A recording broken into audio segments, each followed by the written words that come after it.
Hey, all you happy lost souls. If you're new to the channel, thank you. Please subscribe, hit the notification bell, stay in the loop.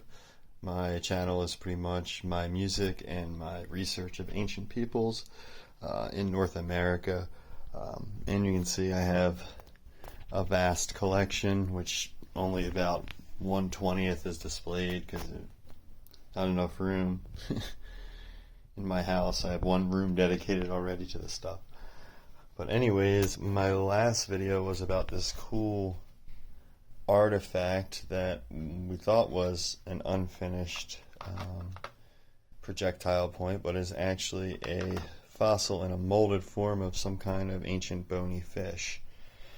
And I was going through some of my ancient tools, the oldest layer of stuff, the stuff before even that Neanderthal type stuff I showed you, in the video before, is this chert stuff, this just symmetrical stuff with a flattened edge, roughed out, and this stuff is very reminiscent to stuff they found in Africa that's very old, made by proto-human, cousins of human, a hominid form. A couple, 2.5 million years ago. I think some of this stuff is dated to. And there's other forms. We find this stuff in the same layer, these type of shapes, these very old shapes. I can't date it exactly, but it's the oldest stuff. And one of the artifacts, which I thought was a pick because of its symmetry, ended up being yet another fossil. Look at this guy.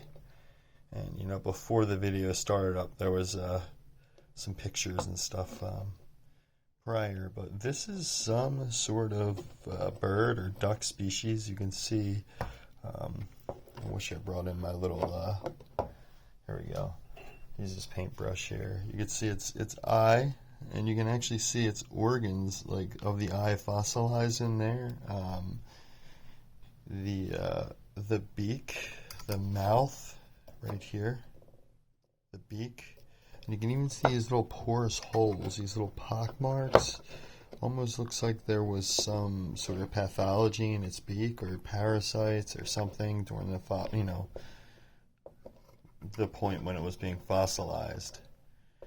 And how these molded fossils would go is, the animal would have died like face down, mud and stuff would have covered the backside of the animal up, hardened, and as that material washed out and filled with minerals, it filled in that impression left in the softer material, and then it hardens and you get the inverse mold of the animal's face. You're getting the whole head, even where its bone came up the back. Now this could have been some sort of animal similar to like a platypus, where it's like a early beaver type animal. I'm not sure.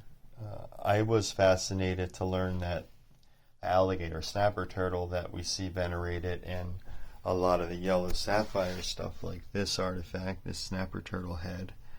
You obviously see the mouth and the eye, and this could actually be used as a shaft straightener, but more yellow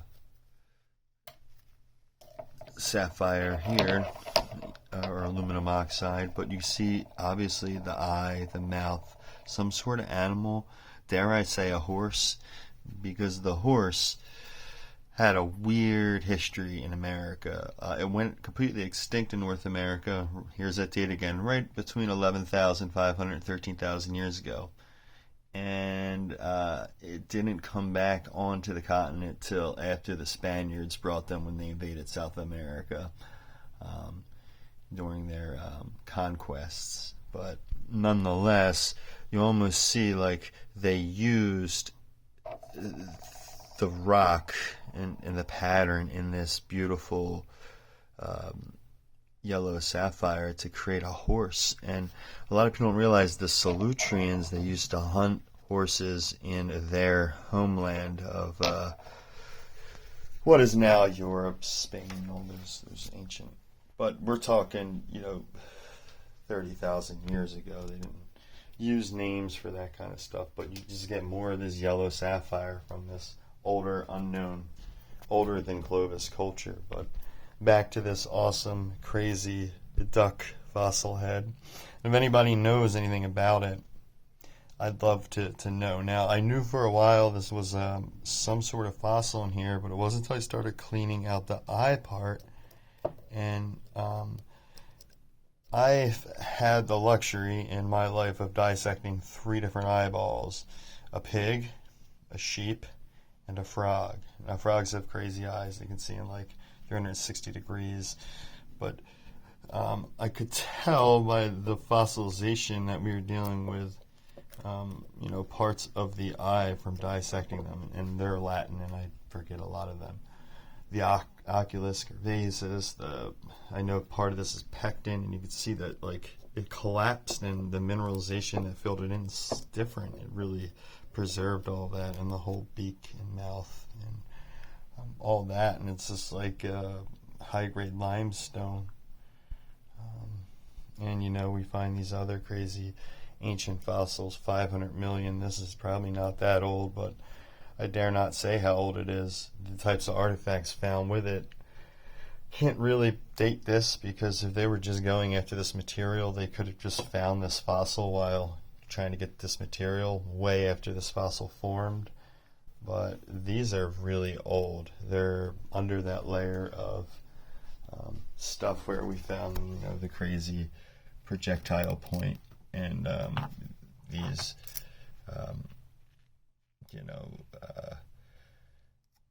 percussion fractured, cutting-edged pieces of volcanic glass. And you're looking at, it's like a green or yellow obsidian, which oddly enough was sacred to some of the South American cultures surrounding the Mayan and the Olmec cultures. But I'm going to have a much longer video soon. It's more just narrated with a lot of pictures, because I have tons of images of all my artifacts. I have countless Tupperwares full of tomahawk heads, hammers, picks, all different artifacts, pendants. I'm going to have a video coming up too that's going to have more of the anamorphic pendants, more of the artwork that we found. And a lot of that stuff's very subjective. I can think it's one kind of animal, someone else sees something different, and then you always can fall victim to pareidolia, and that's why I got to be very careful, because there are a lot of things that the brain does with the eye to try to make sense of patterns, and it's easy to fall victim to see things in things where they're not. And that's why it's good to have opinion. And it's also good to find some like man-made materials and things like that, like pottery and other things in the area to help try to figure out some of the stuff. But definitely this odd culture that's much older than the Clovis, that I don't really have a name for other than stylistically some of the stuff mimics what the Solutreans were doing, some of it different, but they were very, very masterful at working with stone, and they were working with a lot of yellow sapphire and even some blue sapphire, a lot of corundum, which is extremely hard. So the Pennypack is a creek that is a conundrum full of corundums. So we get it. But I have a lot of that older stuff up here. These very rudimentary, non-composite type tools, the same stuff they found in these ancient proto-human type drawers. These are like just cool, smaller finds. And these like ancient, more intricate scalpel type tools that have a lot of patina on them still, that come above this older layer, kind of in a layer where we find the Neanderthal stuff and the Solutrean stuff, and there's kind of this overlap. It seems peaceful. I think maybe they interacted with, I guess, something that we would call like a Denisovan, or an early cousin.